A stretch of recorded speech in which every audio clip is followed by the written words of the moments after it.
The Labor leader Anthony Albanese is speaking.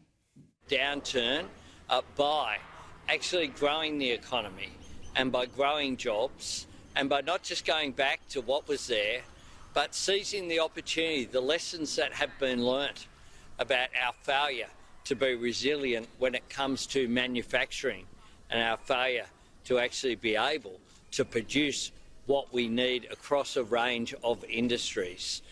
We'll never have an incentive like we have right now to actually invest in infrastructure, to invest in people. And in terms of the government, we saw again that lost opportunity reinforced by Josh Frydenberg's speech at the press club, where once again there was no plan for jobs, no plan to actually move forward out of this crisis. The government needs to do better. It's a pity that we can't hold them to account in the Parliament over the fortnight sitting that was cancelled, but Labor's determined to ensure that no further sessions of Parliament are cancelled and that the government is held to account on these issues. Happy to take questions.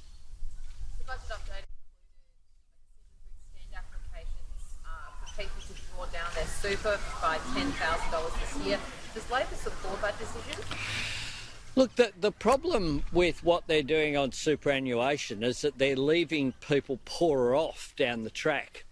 And that will affect individuals in terms of their capacity to be able to have a quality of life when they retire. But it also has a negative impact on the economy, because we know that that pool of savings is absolutely essential. And what we're seeing here is a concern that we had expressed at the time of the parliamentary sittings earlier this year when it comes to superannuation, but also industrial relations. We're concerned that the government was going to use this opportunity to go back to their ideological obsessions. We know that they don't support superannuation, and they particularly oppose industry superannuation, even though it is by far the most successful vehicle for people to put their savings and to put their faith and to get a higher return than the retail funds. And the Royal Commission showed that that was the case. But on superannuation, it seems the government is determined never to miss an opportunity to undermine it, and that's our concern here. It's understandable that people, when given the opportunity, who are struggling, will dip into their savings. But we need to know, and they need to know, that there are real consequences for that. Just like industrial relations, we warned that the temporary measures in place, supported by the union movement, bringing those suspension of normal industrial arrangements whilst JobKeeper was being paid to keep businesses going, that suspension, we heard yesterday that the government will seek to extend it across the whole operation of the industrial relations system.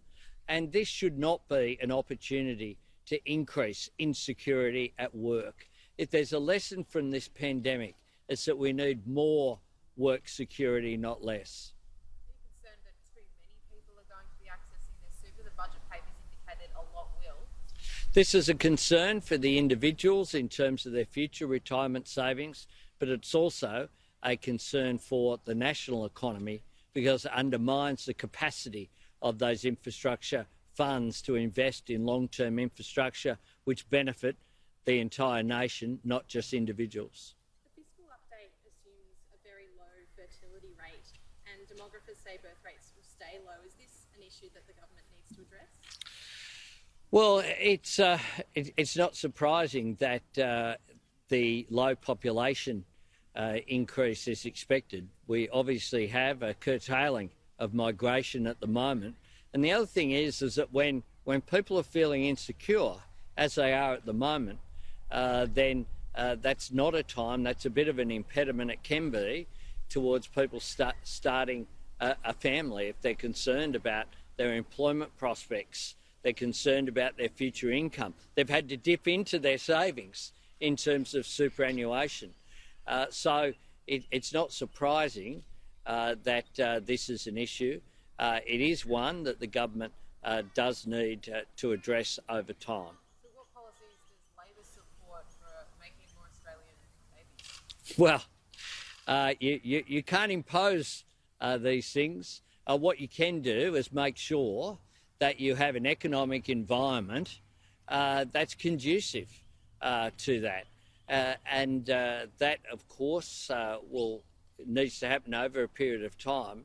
We need to build confidence, and that's something in which the industrial relations changes being mooted by the government to be made permanent certainly won't do anything to boost people's confidence about their future income security. The fact that the government doesn't have a jobs plan won't do anything to boost confidence about people having employment security into the future. ABC Chair Ida Buttrose has been reported criticising younger workers as lacking resilience and almost needing a hug. Is this kind of commentary fair or appropriate at a time like this? Well, young people have been hardest hit by this pandemic, and young people don't need a hug. They need the opportunity to buy a house. They need the opportunity for secure employment. They need the opportunity to get access to education and training so that they can fulfil their potential. Young people deserve our respect, and at a difficult time like this, where young people particularly have been hard hit, it's young people who tend to be casual workers who've been put off and haven't been eligible for JobKeeper. It's young people who around this area are really struggling with the prospect of ever owning a home.